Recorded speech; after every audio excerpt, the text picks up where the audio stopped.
여러분, 세상을 살면서 어떤 사람이 가장 부러우십니까? 부자가 부러우십니까?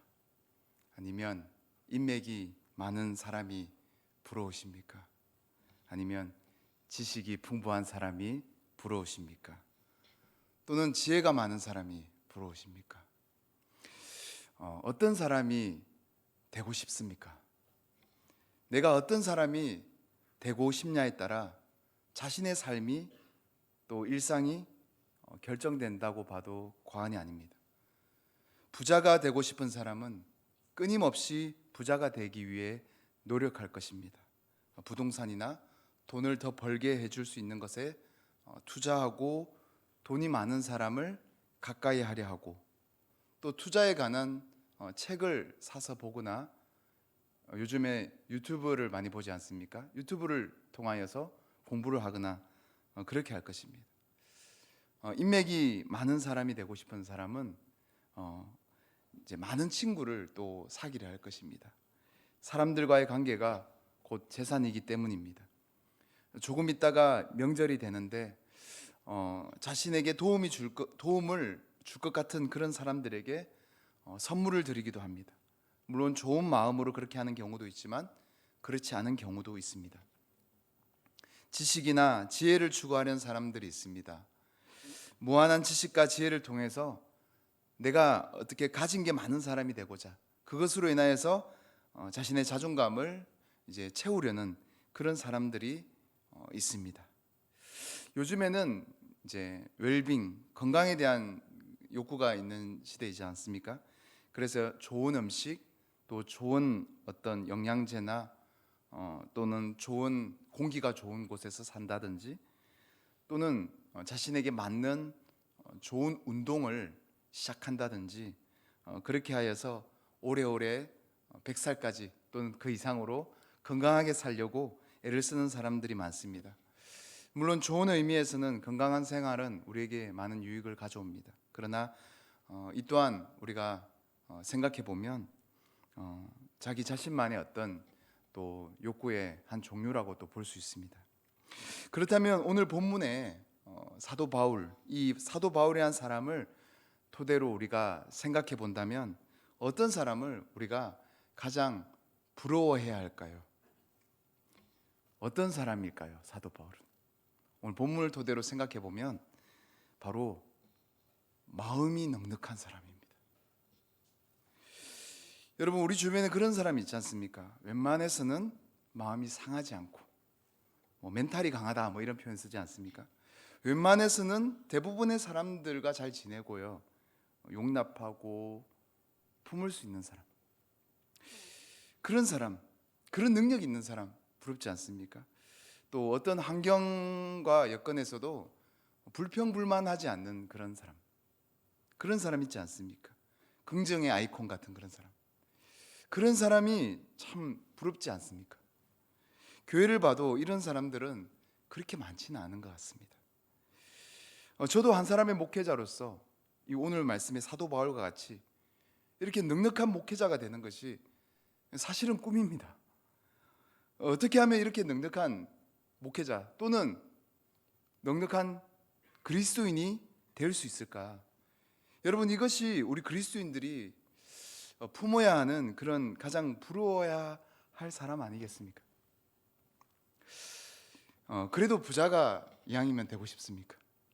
이왕이면 건강한 사람이 되고 싶습니까? 남들 앞에서 말 잘하고 기 안 죽는 그런 사람 되고 싶습니까? 물론 좋은 면도 있지만 그것은 세상 사람들도 똑같이 추구하는 그런 부러움입니다. 우리 그리스도인들은 어떠한 상황, 어떠한 사람, 어떠한 환경 가운데서도 참아낼 수 있는 능력, 이런 능력을 가진 자가 되는 것이 꿈이어야 되지 않겠습니까? 그렇다면 이런 사람들은 어떻게 해서 이렇게 거의 모든 사람을 품을 수 있고 모든 환경에서도 견딜 수 있는 그런 그릇이 되었을까요? 어렸을 때 건강한 가정에서 건강한 부모 밑에서 사랑을 넉넉하게 받은 사람들이 그렇다라는 말들도 세상에서는 하기도 합니다. 그러나 이 또한 다 맞지는 않습니다. 그렇다면 무엇이 이들로 하여금 넉넉한 마음을 가지게 했을까? 여러분 한번 생각해 보시기 바랍니다. 여기에 수요 사경에 오신 여러분들 가운데서는 물론 교회를 다닌 지 얼마 안 되신 분들도 계시지만 많은 부분 70-80% 이상은 이제 교회를 오래 그래도 몇 년 이상 다니신 분들인 것 같습니다. 여러분 신앙생활을 하다가 언젠가 여러분 그런 적 없으세요? 그때는 정말 내가 넉넉했는데, 그때는 정말 내가 넉넉했는데, 그런 적 있지 않습니까? 근데 생각해 보면 그때가 가장 경제적으로 전성기였습니까? 또는 힘든 일이 하나도 없던 그런 시절이었나요? 제 개인적으로는 가정적으로 또는 경제적으로 어쩌면 가장 힘든 때였던 것 같아요. 근데 그런 환경과 여건 가운데서도 어떻게 그렇게 넉넉했는가? 오늘 말씀을 묵상하면서 좀 돌아보게 되었습니다. 오늘 말씀은 바로 그것을 우리에게 말씀해 주고 있습니다. 한 단어로 오늘 말씀의 주제는 자족입니다. 자족. 이 단어는 헬라어로 아우타르케스라는 단어더라고요. 이 단어는 자기 스스로 충분히 만족하는 이라는 뜻을 담고 있습니다. 그러니까 스스로 만족하다, 이것이 자족입니다. 사도 바울은 오늘 빌립보서의 후반부 끝에 빌립보 교회 성도들에게 보내는 이 편지를 통하여서 지금 감옥에 갇혀 있음에도 불구하고 난 괜찮아, 난 자족하고 있어 라는 마음을 전달하고 있습니다. 감옥에 갇혀서 언제 죽을지 모르는 상황인데, 그러한 환경인데 뭐가 괜찮다는 것입니까? 뭐가 자족하고 있다는 것입니까? 우리는 이러한 사도 바울의 자족을 통하여서 이 땅을 살면서 진정한 자족에 대해서 배워야 합니다. 늘 부족하고 염려가 많은 삶의 연속인 우리가 오늘 감옥에 갇혀 언제 죽을지 모르는 각종 질병에 시달리는 춥고 배고프고 고통 가운데 있는 이 늙은이 사도의 고백을 통해서 우리가 무엇이 우리로 하여금 자족해 하는지 배워야 한다는 것입니다. 오늘 말씀을 통하여서 이제는 하루하루 세상살이에 자기 연민에서 벗어나서 넉넉한 믿음의 사람, 넉넉한 마음의 사람 되시기를 주님의 이름으로 축복합니다. 첫 번째는 자족의 비결, 첫 번째는 주 안에 있을 때 가능합니다. 오늘 13절 말씀, 우리가 너무나 잘 아는 말씀 우리가 한번 읽어보도록 하겠습니다. 내게 능력 주시는 자 안에서 내가 모든 것을 할 수 있느니라. 여러분 여기서 주목할 부분은 안에서라는 단어입니다. 안에서. 자족의 첫 번째 비결, 바로 주 안에 있어야 한다는 것입니다. 그렇다면 반대로 우리가 자족하지 못하는 가장 큰 원인은 주 안에 있지 않다라는 것입니다. 세상 염려로 가득하고 여전히 물질의 노예로 살아가는 힘없는 크리스찬 얼마나 많은지 모릅니다. 세상 사람들과 전혀 다를 바 없는 그런 어떤 물질관을 가지고 있는 그런 성도님들 참 많습니다. 여전히 하나님은 요술램프와 같은 기적을 일으켜 주시는 그런 분위기를 원하시는 그런 분들이 많다는 것입니다. 모두 다 주님 안에 온전히 거하지 않기 때문에 그런 것입니다. 여러분 조금 전에도 말씀드렸지만 여러분 언젠가 여러분이 가장 넉넉한 때가 있지 않았냐고 말씀드렸지 않았습니까? 그때를 한번 돌이켜 생각해 보시기 바랍니다. 그때 여러분 어땠습니까? 그때 여러분 어땠나요? 왜 넉넉했습니까? 경제적으로 어려움이 없어서 그랬습니까? 고난과 아픔이 없어서 그랬습니까? 아닙니다. 그때 우리가 가장 넉넉했던 이유는 주님 안에 있었기 때문입니다. 주밖에 없는 인생이었기 때문입니다. 주님을 찾지 않으면 안 될 만큼 고난 가운데, 고통 가운데, 외로움과 고독 가운데 있었기 때문에 주 안에서 넉넉할 수 있었습니다. 그런데 이후로 좀 편해지고 안일해지니까 어떻게 되었습니까? 마치 에덴 동산의 아담과 하와처럼 넉넉하니까 죄가 들어옵니다. 죄의 유혹에 속절없이 무너지고 죄와 타협하고 주님 안이 아니라 에덴 동산 밖으로, 주님 밖으로 나가버렸습니다. 주님과 단절됩니다. 죄 때문입니다. 우리가 주 안에 거하지 못하는 이유는 죄 때문이 그렇습니다. 우리와 주님 사이를 가로막는 죄가 여전히 우리 가운데 있기에 그 죄의 문제를 해결하지 못했기 때문에 여전히 우리는 주님 주변에 서성이는 정도의 믿음밖에 누리지 못하는 것입니다. 그래서 온전히 넉넉하지 못하는 것이고 온전히 주 안에 거하지 못하여서 조금만 어려움이 닥쳐도 불평불만하고 관계 가운데 불안하고 싸우고 관계가 어긋나고, 그러므로 우리는 다시 조금 넉넉해지기 위해서, 자족 가운데 거하기 위해서 죄를 주님 앞에 솔직하게 내어놓아야 합니다. 주님과 우리 사이에 막힌 담을 주 예수 그리스도의 십자가 보혈로 날마다 소멸시켜야 합니다. 우리 힘으로 되지 않기 때문에 날마다 이렇게 예배 가운데, 또 기도 가운데, 말씀 가운데, 찬양 가운데 거함으로 인하여서 성령의 불로 그 죄를 소멸시켜야 합니다. 불태워야 합니다.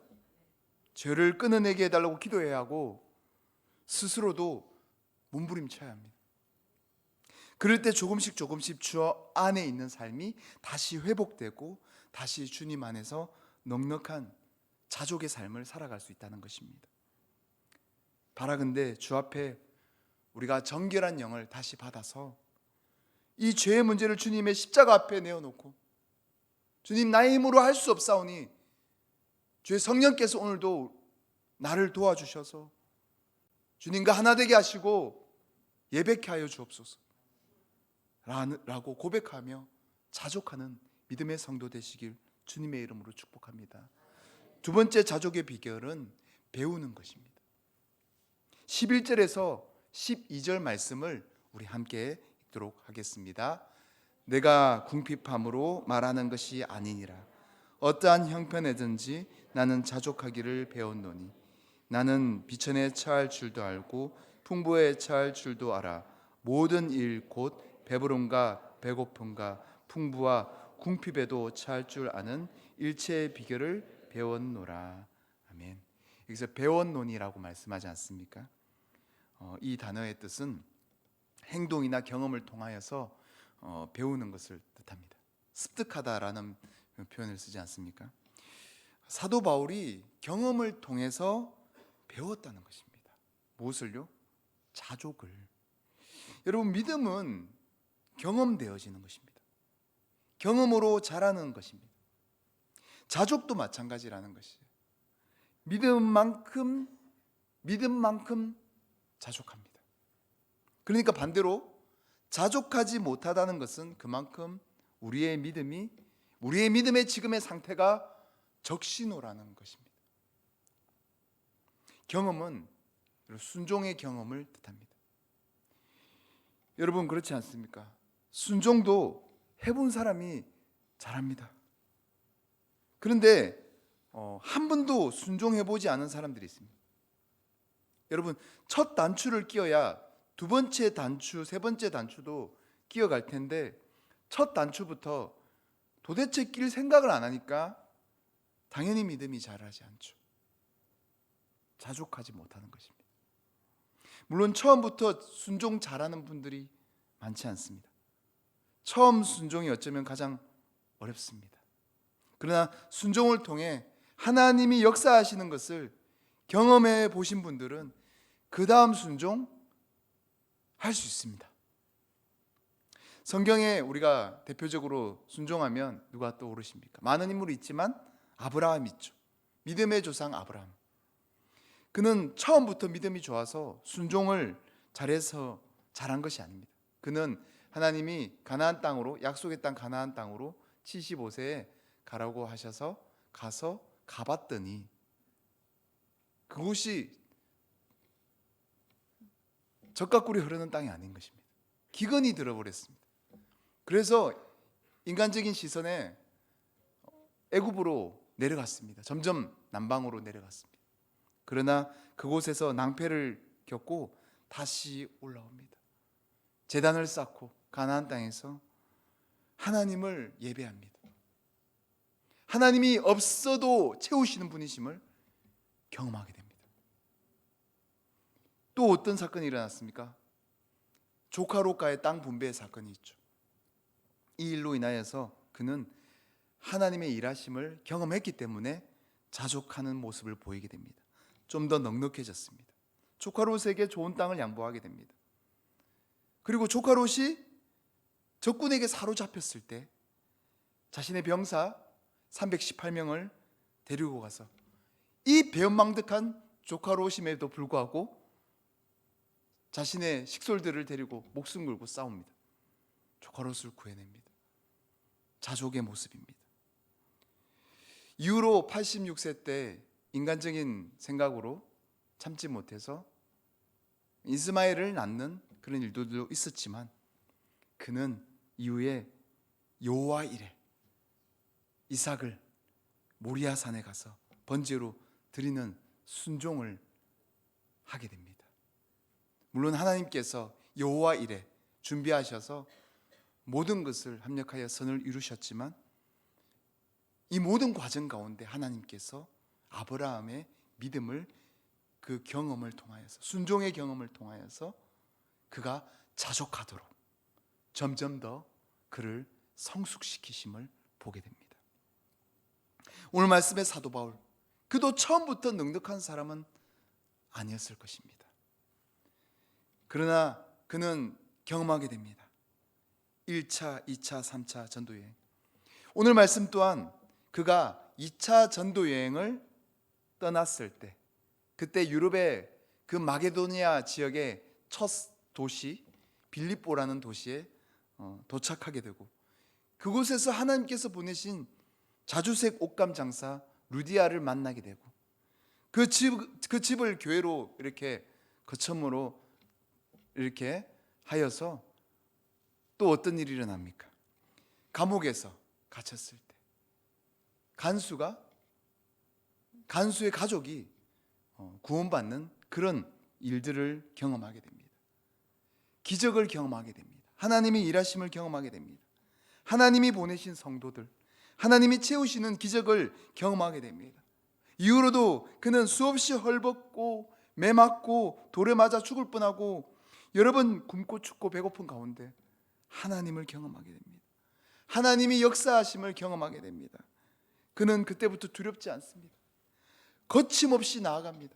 1차, 2차, 3차, 그리고 성경에는 기록되어 있지 않지만 4차, 5차까지 그런 전도여행을 그는 거침없이 그와 함께 하시는 하나님과 함께 그는 그렇게 나아가게 됩니다. 슈퍼맨 같지 않습니까? 믿음의 슈퍼맨. 내게 능력 주시는 자 안에서 내가 모든 것을 할 수 있느니라. 이 말씀을 보면 마치 슈퍼맨이 생각나지 않습니까? 또는 초능력자 같은 그런 고백 아니겠습니까? 그러나 사실은 그 의미와는 조금 다른 의미를 품고 있습니다. 세 번째 자족의 비결, 기꺼이 감당할 믿음입니다. 13절 말씀을 우리 함께 읽도록 하겠습니다. 내게 능력 주시는 자 안에서 내가 모든 것을 할 수 있느니라. 아멘. 한국교회 많은 성도님들이 이 말씀을 잘못 해석하고 있습니다. 사실 이 말씀의 정확한 해석은 이렇습니다. 내게 능력 주시는 자 안에서 내가 모든 것을 감당할 수 있느니라. 감당이라는 글자가 빠졌습니다. 모든 것을 할 수 있느니라 라고 들으면 우리가 마치 슈퍼맨 같은 그런 고백같이 느끼지 않습니까? 그러나 내가 모든 것을 감당할 수 있느니라. 여러분, 성령의 9가지 열매 가운데 충성이 있습니다. 충성. 성경은 우리로 하여금 주의 군사라는 표현을 쓰지 않습니까? 주의 군사들, 주의 종, 주의 군사, 주의 청지기, 주의 자녀, 주님의 일꾼, 여러 가지 표현이 있지만 그 중에 주의 군사가 오늘 말씀에서 문득 생각이 났습니다. 주의 군사, 내게 능력 주시는 자 안에서 내가 주의 군사로 모든 것을 감당하겠습니다. 여러분, 이 뜻입니다. 생각보다 무거운 말씀이죠. 무거운 고백이고, 전쟁 영화나 사극 드라마를 보면 충신이 있고 간신이 있습니다. 충신은 목숨까지 내어놓을 신하 또는 부하를 뜻합니다. 근데 간신은 가짜 신하죠. 결정적일 때 고난을 피해갑니다. 자신에게 유익이 되는 일만 감당하려고 합니다. 자, 여러분 어떻습니까? 충신입니까? 아니면 간신입니까? 충신은 목숨까지 내어놓을 부하지 않습니까? 힘든 일도, 어렵고 아픈 일도 기꺼이 감당할 수 있어야 하지 않습니까? 주님을 신뢰하면서 십자가를 지는 고난의 터널을 허락하신 주님을 신뢰하면서 같이 가야 되지 않습니까? 근데 간신은 결정적일 때 피해갑니다. 조카롯 같은 삼촌이 이렇게 좋은 땅을 양보하니까 냅다 이렇게 소돔과 고모라, 그 당시 기름진 땅을 택하여 갔습니다. 결과적으로 나중에 그의 아내가 소금 기둥이 되어버렸습니다. 또 사도 바울의 공동체 가운데, 바울 공동체 가운데 세상을 사랑하여 간 사람이 있습니다. 데마라는 사람이 있습니다. 세상을 사랑하여서 한때는 유망한 믿음의 사람이었는데 가버렸습니다. 세상을 사랑하여서. 죽기 싫으니까. 그 당시 순교가 많았거든요. 죽기 싫어서 도망가 버렸습니다. 이 외에도 성경에 많은 인물이 있죠. 가룟유다 같은 사람도 있고요. 수많은 사람들이 주님을 떠났습니다. 고난이 싫고 십자가 지는 것이 싫어서 떠난 사람들. 여러분, 자족은 다른 말로 주님 한 분이면 족하다라는 말입니다. 세상 욕심, 세상 야망, 세상 인맥, 세상 것들 다 없어도 주님 한 분이면 족합니다 라는 고백이 자족입니다. 여러분, 설교의 서두에 말씀드렸지만 여러분, 어떨 때 주님과 가장 가까웠습니까? 자족했습니까? 편안하고 안일할 때였습니까? 아닙니다. 우리가 수렁 가운데 있을 때, 외로움이 지쳐서 고독할 때, 혼자 있을 때, 아프고 괴로울 때, 주님이 아니면 나의 위로가 아무도 없을 때, 그때 우리는 주님으로 가득한 것을 경험한 때가 있었습니다. 온전히 주님이 나와 함께하는 때, 넉넉함을 경험했습니다. 없어도 그때는 베풀 줄 알았어요. 없어도 얼굴은 모든 것을 가진 사람 같았습니다. 그렇지 않습니까? 바울도 오늘 이 차디찬 감옥에서 편지를 쓰고 있지만 그의 마음은 세상 그 누구보다 넉넉한 마음입니다. 세상 그 누구보다 주님과 가까이 있는 마음, 주님과 하나 된 상태, 이런 상태에서 그는 아마 기쁨의 눈물을 흘리며 이 편지를 적어갔을 것입니다.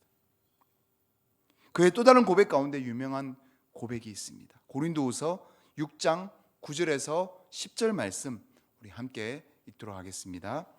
무명한 자 같으나 유명한 자요, 죽은 자 같으나 보라 우리가 살아있고, 징계를 받은 자 같으나 죽임을 당하지 아니하고, 근심하는 자 같으나 항상 기뻐하고, 가난한 자 같으나 많은 사람을 부유하게 하고, 아무것도 없는 자 같으나 모든 것을 가진 자로다. 아멘. 여러분, 누구로부터 모든 것을 가진 자라고 고백하는 것입니까? 함께 하시는 예수 그리스도로부터. 주님이 곁에 있는 한 우리는 완전한 사람, 온전한 사람, 세상의 어떤 부유한 사람들과 비교할 수 없는 많은 사람을 부유하게 하는 사람. 그래서 네 번째 자족의 비결은 채우실 것을 확신하는 믿음입니다. 19절 말씀을 우리 함께 읽도록 하겠습니다. 나의 하나님이 그리스도 예수 안에서 영광 가운데 그 풍성한 대로 너희 모든 쓸 것을 채우시리라. 아멘.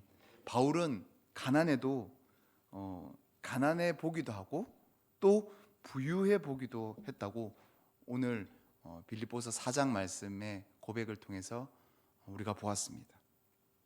그런데 여기서 너희 모든 쓸 것을 채우신다라고 고백하지 않습니까?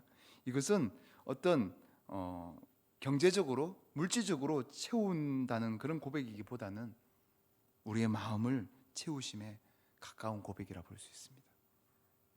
여러분, 사도 바울이 전도 여행을 떠나면서 엄청난 스폰서를 만나서 여러분 그렇게 전도했습니까? 엄청난 재정을 후원받고 그가 전도 여행을 떠났나요? 늘 가난했습니다. 늘 가난했기 때문에 그는 브리스길라와 아굴라라는 부부와 함께 천막을 이렇게 만들어서 파는 생계를 유지하는 그런 직업이 있었습니다. 당장에 먹고 살 돈이 많이 없었던 것 같습니다. 넉넉하지 않기 때문에 그런데 그는 그것으로 자신의 자존감을 채우지 않았습니다. 그의 자존감은 그럼에도 불구하고 함께 하신 하나님, 그를 떠나지 않는 하나님의 그 완전한 하나님의 함께 하심이었습니다. 이거 하나면 그는 충분한 사람이었습니다. 오늘 사도 바울은 넉넉하지 않았지만 자신의 고난에 동참한 오늘 말씀의 수신자 빌립보 교인들을 향하여서 그럼에도 불구하고 채우시는 하나님을 전한 것입니다. 설교에서도 말씀드렸지만 우리가 가장 부러워해야 할 사람은 돈이 많은 부자도 아니고 지식이 많은 지혜자도 아니고 건강한 사람도 아닌 마음이 부요한 사람이야. 부요한 사람, 주 안에서 넉넉한 사람. 지금 사도 바울이 그랬고 사도 바울이 쓴 이 편지를 받는 빌립보 성도들이 바로 그런 열매라는 것입니다. 마태복음 6장 33절은 오늘 이 말씀과 같은 맥락의 말씀입니다. 우리가 너무나 잘 아는 말씀인데요, 함께 읽도록 하겠습니다. 그런즉 너희는 먼저 그의 나라와 그의 의를 구하라. 그리하면 이 모든 것을 너희에게 다하시리라. 아멘. 먼저 그의 나라와 그의 의를 구하라 하지 않습니까? 그의 나라, 그의 의는 무엇일까요? 그의 나라는 천국이겠죠. 그의 의는 무엇입니까? 예수 그리스도입니다. 여러분, 이 천국과 예수 그리스도 이거면 족하다는 것입니다. 이거 하나면 정말 세상 부럽지 않는 그런 넉넉한 마음을 주신다는 것입니다. 그렇습니다. 자족은 돈이 아닌, 명예가 아닌, 권력이 아닌, 세상이 아닌, 사람의 마음이 아닌 주님으로 가득 채우는 것입니다. 마태복음 6장 21절 말씀에는 이런 말씀이 있습니다. 내 보물 있는 그곳에는 내 마음도 있느니라. 여러분, 보물 무엇입니까? 지난 수요일에도 질그릇에 담긴 보화라는 주제의 말씀을 함께 나누었습니다. 여러분에게 보화는 무엇입니까? 여러분 마음속의 보화, 자녀입니까? 손주입니까? 건강입니까? 무엇입니까? 여러분 마음속에 가장 큰 보물, 여러분과 함께 하시는, 저와 여러분과 함께 하시는 예수 그리스도인 줄 믿습니다. 이런 말씀이 있습니다. 마태복음 13장 44절 말씀 함께 읽도록 하겠습니다. 천국은 마치 밭에 감추인 보화 같으니 사람이 이를 발견한 후 숨겨두고 기뻐하며 돌아가서 자기의 소유를 다 팔아 그 밭을 사느니라. 아멘. 자기의 소유를 다 팔아서, 전 재산을 다 팔아서 살 만큼 귀한 것이 무엇이라고요? 천국. 천국은 여기 있다 저기 있다 아니라 너희 마음 안에 있다. 누구와 함께 있는 상태? 주님과 함께하는 상태. 그것이 바로 천국이라는 것입니다. 그러니까 주님을 품은 것, 주님이 나를 품고 내가 주님을 품는 그 상태를 말하는 것입니다. 자족의 비결은 주님을 소유하는 것입니다. 주님으로 가득 채우는 것입니다. 주님을 소유하기 위해서, 주님으로 채우기 위해서는 우리가 주님 외의 것들을 버려야 합니다. 여러분, 버려야 채워지지 않습니까? 세상 것을 버리는 연습을 해야 됩니다. 가지치기를 해야 됩니다. 그럴 때 빈자리에 주님이 더욱 채워짐을 느낍니다. 여러분, 주님이 채워지지 않는 이유는 어쩌면 우리 마음속에 덕지덕지 붙어있는 세상 것들, 세상 염려, 세상 욕심들이 아직 여전히 너무 많이 남아있기 때문에, 버리지 못했기 때문에, 그래서 그렇습니다. 세상에 많은 사람들은 터진 웅덩이에 목숨 거는 모습입니다. 예레미야 선지자를 통해 하나님이 이스라엘 백성들에게 회개를 촉구하는 말씀이 있는데, 예레미야 2장 13절 말씀 함께 읽도록 하겠습니다. 내 백성이 두 가지 악을 행하였나니 곧 그들의 생수에 거는 데는 나를 버린 것과 스스로 웅덩이를 판 것인데 그것은 그 물을 가두지 못할 터진 웅덩이들이니라. 두 가지 악이라고 하죠. 첫 번째는 주님을 버린 것, 생수에 거는 데는 주님을 버린 것. 두 번째 뭐예요? 터진 웅덩이를 구한 것입니다. 터진 웅덩이를 팠어요. 주님을 담아야 되는데 터진 웅덩이 뭡니까? 우상입니다. 우상. 여러분, 우상들이 있어요. 여러분, 우상이 무엇입니까? 그 우상 때문에 주님을 채울 수가 없어요. 각자의 가지고 있는 우상들이 있습니다. 이 터진 웅덩이들을 내려놓아야 됩니다. 강단에 선 목회자도 말씀 가운데 깊이 날마다 주님으로 채워야지, 묵상해야지 강단에서 흘러나오는 말씀이 생수의 말씀이 흘러나옵니다. 그런데 묵상하지 않고 세상 것, 세상 권력을 추구한다면 어떻게 될까요? 생수가 아니라 흙만 파줄 뿐입니다. 그릇된 지식과 세상의 말만 잘할 뿐이겠죠. 여러분, 성도님들도 마찬가지입니다. 우리 구역장님, 교사 선생님들, 기관장님, 부서장님 있어요. 평신도 리더들도 마찬가지입니다. 날마다 주님과 묵상하면서 말씀을 묵상하고 주님과 이렇게 동행할 때 그 채워짐이, 영적인 채워짐이 만나는 구역원들과 아이들과 모든 성도님들께 나누어지는 것인데, 근데 버리지 못하고 주님으로 채우지 못하고 그렇게 있다면 그분들이 만나는 분들이 그분으로 인하여서 옳은 그리스도인이 될까요? 그렇지 않습니다. 그래서 우리는 버려야 합니다. 우리 마음 가운데 있는 여전히 주님을 들어오지 못하게 하는 것들, 우상들, 터진 웅덩이들을 버려야 합니다. 우리 스스로 버리기 힘들지 않습니까? 버리기가 너무나 힘들 때가 있습니다. 그럴 때 어떻게 해야 될까요? 버릴 수 있는 은혜를 달라고 기도해야 합니다. 주님이 우리를 도와주셔야 합니다. 그래서 담대하게 버리는 결단을 할 수 있습니다. 버리게 해달라고 기도하시기 바랍니다. 그럴 때 주님께서 가감히 버릴 수 있는 순종의 결단을 허락하게 되실 줄 믿습니다. 오늘 말씀의 결론, 이제 무엇이 드러날까요? 자족의 열매가 드러납니다. 자족하는 자는 흘려보내는 믿음의 사람이 됩니다. 10절 말씀을 우리 함께 읽도록 하겠습니다. 내가 주 안에서 크게 기뻐함은 너희가 나를 생각하던 것이 이제 다시 싹이 남이니 너희가 또한 이를 위하여 생각은 하였으나 기회가 없었느니라. 아멘. 이어서 16절에서 18절 말씀도 함께 읽도록 하겠습니다. 데살로니가에 있을 때에도 너희가 한 번뿐 아니라 두 번이나 나의 쓸 것을 보내었도다. 내가 선물을 구함이 아니오 오직 너희에게 유익하도록 풍성한 열매를 구함이라. 내게는 모든 것이 있고 또 풍부한지라. 에바브로디도 편에 너희가 준 것을 받음으로 내가 풍족하니 이는 받으실 만한 향기로운 제물이요 하나님을 기쁘시게 한 것이라. 아멘. 사도 바울이 지금 감옥에 갇혀 있는데 그 전에 2번이나 쓸 것을 공급하는 사이였습니다. 근데 감옥에 갇혔기 때문에 오랫동안 보내지 못했어요. 사도 바울도 외로웠겠죠.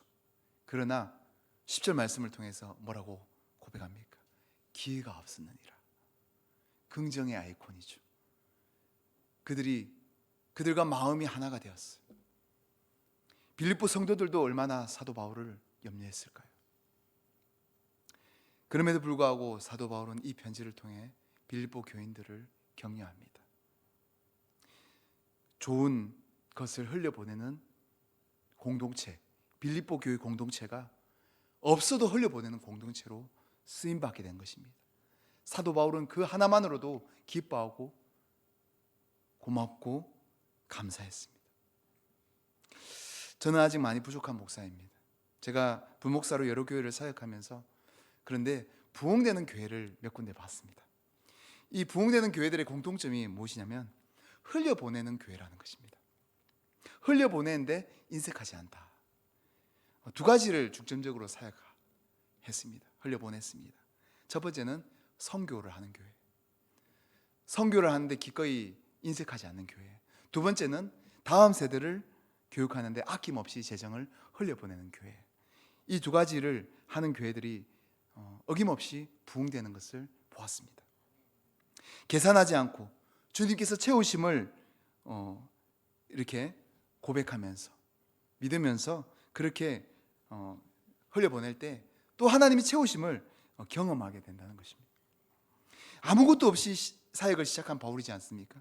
근데 이 바울의 사역이 어떻게 되었습니까? 지금 그가 온 유럽과 또 아시아와 전 세계에 복음이 흘러들어오고 그 복음의 나라들이 얼마나 많은 부유한 선진국들이 되지 않았습니까? 이 모든 것이 주님의 복음의 흘려보냄의 믿음으로부터 시작된 것입니다. 이제 누구 차례입니까? 우리 차례입니다.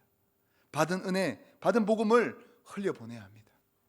계산하지 않고 넉넉히 채우시는 주님으로 인해서 우리는 담대히 복음을 전하고 우리가 받은 마음을 흘려보내야 합니다. 더욱더 주님 나라가 그럴 때 확장되고 설 것입니다. 2025년도 이제 벌써 15일이 지났습니다. 세월이 빠릅니다. 자기 연민에 빠져서 헛된 근심과 염려 가운데 에너지를 쏟고 그런 믿음 없는 자가 아닌 이제는 주 안에서 순종의 경험으로 인하여서 주님의 채우심을 고백하고 이제는 없어도 흘려보내는 자족의 믿음을 통하여서 복음의 일꾼으로 서고 그런 귀한 동역자들, 그런 자족하는 교회 성도 되시기를 주님의 이름으로 축복합니다. 기도하시겠습니다. 하나님 감사합니다.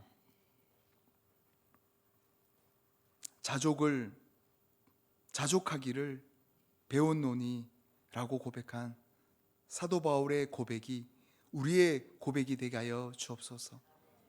하나님, 눈에 보이는 세상의 것과 세상의 욕심과 세상의 헛된 우상들에 빠져있지 않게 하시고 온전히 주님으로 채워서 주님 한 분이면 족합니다, 주님과 함께하면 족합니다 라는 자족의 믿음이 되게 하여 주옵소서.